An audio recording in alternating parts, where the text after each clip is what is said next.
आप देख रहे हैं शेखर यादव एपीएस क्लासेस। यहाँ पर मैं क्लास 10th और 9th स्टैंडर्ड सीबीएसई बोर्ड के कुछ डेली किसी एक टॉपिक को डिस्कस करता हूँ। तो स्टूडेंट, आज जो आपका टॉपिक है वो है क्लास 10th से स्टूडेंट एक है चैप्टर जिसका नाम है pair of linear equation in two variable.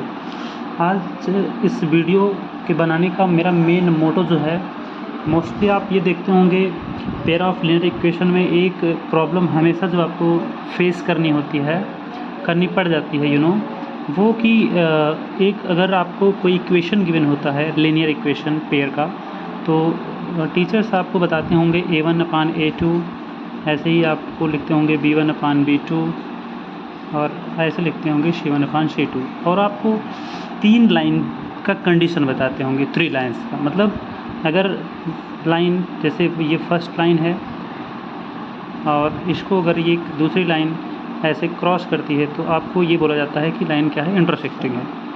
अगर लाइन आपकी कुछ इस वे में है तो इसको आप क्या बोलते हैं, पैरेलल लाइन।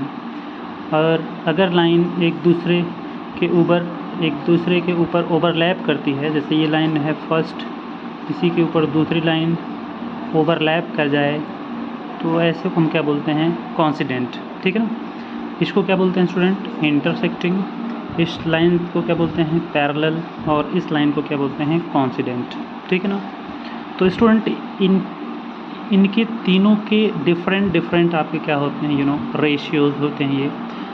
तो स्टूडेंट प्रॉब्लम फेस जो होती है मोस्टली स्टूडेंट को, जो अक्सर स्टूडेंट हमसे क्वेश्चन पूछ लेते हैं कि सर हम ये भूल जाते हैं कि a1/a2 is not equal to b1/b2 किसका केस है, इंटरसेक्टिंग का है कि कोइंसिडेंट का है कि पैरेलल का है। तो ये कौन सा केस, हम कैसे इसको याद रखें, बस उसी बात को याद रखने के लिए मैं ये वीडियो बना रहा हूँ स्टूडेंट। कि ये एक ट्रिक मैं बनाया हूँ, अपने से खुद बनाया हूँ ट्रिक। तो अगर ये ट्रिक अगर आपके माइंड में सेट हो जाती है तो इवन आप ये मान के चलो कि जो बोर्ड एग्ज़ाम होने वाला है 90% मैं आपको श्योर के साथ बोल दे रहा हूँ, आपको 2 क्वेश्चन ज़रूर देखने को मिल जाएंगे। Is that clear? कितना भी मिनिमम मिलेगा, 1 क्वेश्चन ज़रूर मिल जाएगा। वैसे मोस्टली 2 क्वेश्चन ज़रूर मिल जाते हैं इस कॉन्सेप्ट से। तो मैं ये जो वीडियो लाया हूँ आपके लिए, इसमें आपको कहीं से कोई प्रॉब्लम नहीं, आपको कुछ भी देखना नहीं, केवल एक छोटा सा ट्रिक माइंड में रखिए, आप खुद जान जाएंगे कि क्या मैं a1/a2 is not equal to b1/b2 अगर है तो कौन सा केस होगा, परपेंडिकुलर होगा या फिर कोइंसिडेंट होगा या फिर इंटरसेक्टिंग होगा। Is that clear? तो स्टूडेंट आइए हम लोग सीधा फोकस करते हैं अपने ट्रिक पर। ठीक है ना। तो वो ट्रिक थोड़ा सा समझ लीजिए पहले आप।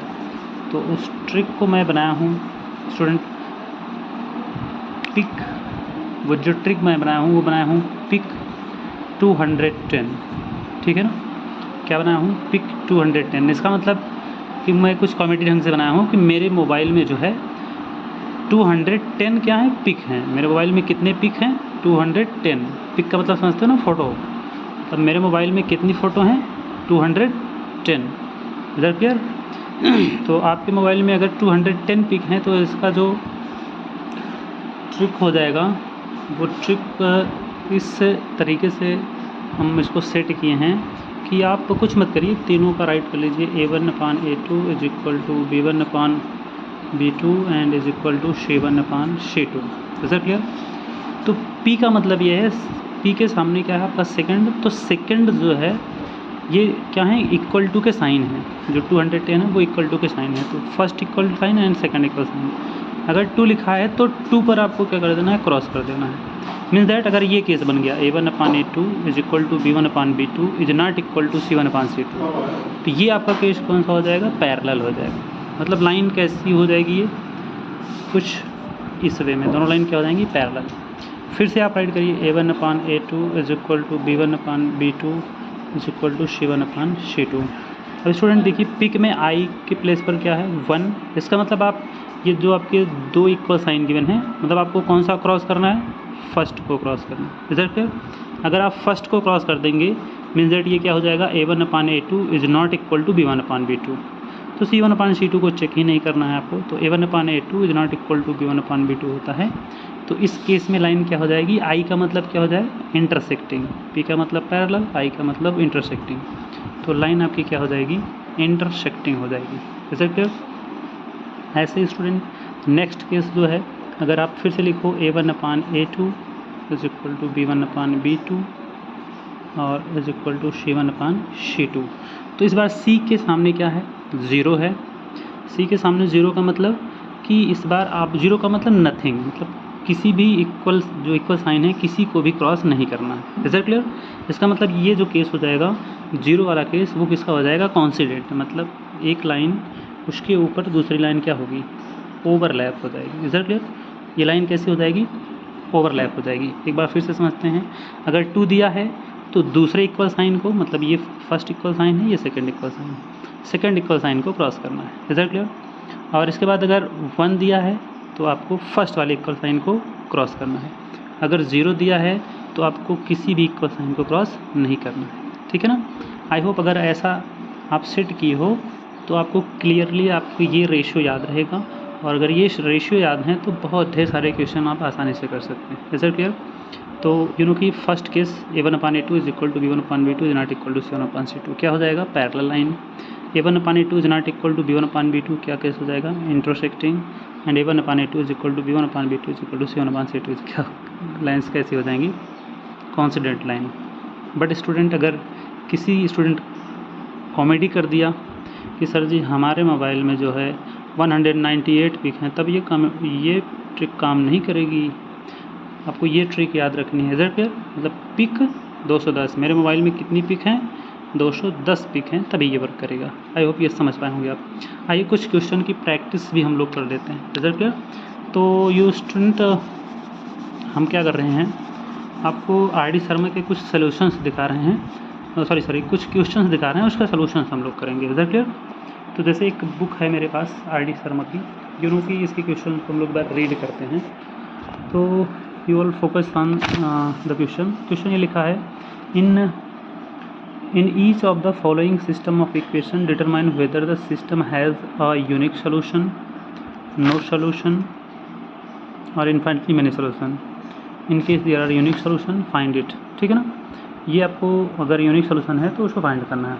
ओके, तो मतलब पहले आपको क्या चेक करना है, मतलब कि इसमें ठीक है यूनिक सोल्यूशन के बारे में अभी नहीं बताएं आपको, बट ये है कि क्वेश्चन में इसमें भी कहीं ना कहीं आपको क्या चेक करना है, ये आपका इंटरसेक्टिंग है या आपका पैरेलल है या फिर क्या है, कॉन्सिडेंट है। Is it clear?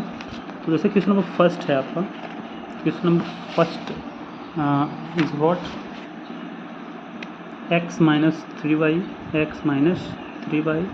is equal to 3 and 3x minus 9y is equal to 2। Is it clear? तो एक बार फिर से देखते हैं, x minus 3y is equal to 3, 3x minus 9y is equal to 2। तो आप केवल ये राइट करिए, क्या ट्रिक क्या है आपका? पिक 210। ठीक है ना? इसके बाद आपको ये ऑलरेडी पता होना चाहिए, जो x का कोफिशिएंट होता है वो आपका A1/A2 होता है, जो y का कोफिशिएंट होता है वो B1/B2 होता है, और ये आपके क्या होते हैं? कांस्टेंट होते हैं। इस इक्वेशन को पहले स्टैंडर्ड फॉर्म में राइट करते हैं हम। तो x minus 3y, ये 3 आपका इस साइड आएगा तो माइनस हो जाएगा। यू नो कि इसको स्टैंडर्ड फॉर्म में लिखें तो इक्वेशन के स्टैंडर्ड फॉर्म में राइट साइड में हमेशा क्या होता है? 0 होता है। ठीक है ना? तो x minus 3y माइनस क्या हो जाएगा? 3 इज इक्वल टू 0। नेक्स्ट देखिए 3x minus 9y, और आपका ये 2 इस साइड आएगा तो क्या हो जाएगा? माइनस का 2 इज इक्वल टू 0। आपको कुछ नहीं करना है, A1/A2 B1/B2 ये सब राइट कर लीजिए। A1/A2 is equal to B1/B2 is equal to C1/C2। अब हम लोग चेक कर लेते हैं ये केस कौन सा बन रहा है। ठीक है ना?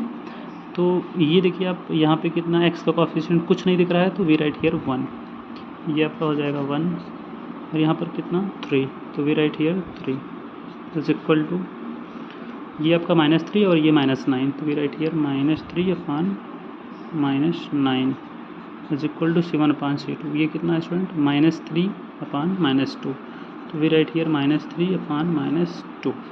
ठीक है ना? -3/-2। तो ये आपका माइनस से माइनस कैंसिल हो जाएगा, ये भी माइनस से माइनस कैंसिल हो जाएगा। तो आप देखेंगे तो दिस वन इज़ वॉट 1/3, और इसको 3 1 जा 3, 3 3 जा 9, तो ये भी क्या हो जाएगा 1/3, और ये क्या हो जाएगा 3/2, ठीक है ना। तो स्टूडेंट आप क्लियरली आप देख पा रहे हैं ये आपका क्या हो रहा है, मतलब ये दोनों इक्वल आ रहे हैं बट ये इक्वल नहीं आ रहा है। तो केस कौन सा है, a1/a2 is equal to b1/b2 is not equal to, ये इक्वल नहीं है, तो ये इक्वल नहीं है। a1/a2 is equal to b1/b2 is not equal to c1/c2। तो यहाँ तक तो आप कर लेते हो, बट प्रॉब्लम क्या होती है कि ये भूल जाते हैं आप कि ये कौन सी लाइन होगी, अब इंटरसेक्टिंग होगी, पैरेलल होगी या कॉन्सिडेंट होगी। तो इसी के लिए मैं ट्रिक बनाया हूँ स्टूडेंट। आप ऐसा करने के बाद यहाँ चले आइए ट्रिक में PIC। तो सेकंड पे अगर क्रॉस हो रहा है तो पैरेलल लाइन हो जाएगी, ठीक है ना, मतलब सेकंड क्या हो रहा है क्रॉस। तो देखो ये फर्स्ट पे क्रॉस हुआ होता तो लाइन फर्स्ट पे क्रॉस होने का मतलब इंटरसेक्टिंग होती, लेकिन लाइन कहाँ क्रॉस हो रही है, सेकंड पे क्रॉस हो रही है। तो सेकंड पे क्रॉस होने का मतलब आपकी लाइन कौन सी हो जाएगी, parallel line. Is that clear. तो इस केस में आप क्या लिख लेंगे, बोथ लाइन और पैरेलल। Is that clear. तो इसका आंसर जो हो जाएगा क्या हो जाएगा, parallel line. Is that clear. तो एक और वीडियो मैं बनाऊंगा, उसमें आपको बताऊंगा कि कैसी लाइंस होती हैं जिनका सलूशन मिलता है, ठीक है ना, कौन सी लाइन कॉन्सिस्टेंट होती हैं, कौन सी इनकन्सिस्टेंट होती हैं, कंसिस्टेंट इनकन्सिस्टेंट के बारे में हम बताएंगे आपको, ओके ना। और किसके वन सलूशन होते हैं, किसके मोर देन सलूशन होते हैं, ये नेक्स्ट वीडियो में बनाऊंगा। आई होप आप ये क्वेश्चन समझ पाए होंगे। बहुत सारे ऐसे ढेर सारे क्वेश्चंस हैं जो ये आपको ट्रिक जो है काफ़ी हेल्पफुल करता है। Is that clear. तो ये वीडियो काफ़ी लेंथी ना हो, आप बोर ना हो, इसलिए इसको मैं यहाँ पे पॉज करके आपके लिए एक दूसरा वीडियो बना रहा हूँ, जिसमें अगेन हम लोग इस पिक के यूज का जो है कि बेनिफिट्स है उस क्वेश्चन को भी सॉल्व करेंगे। ओके, चलिए।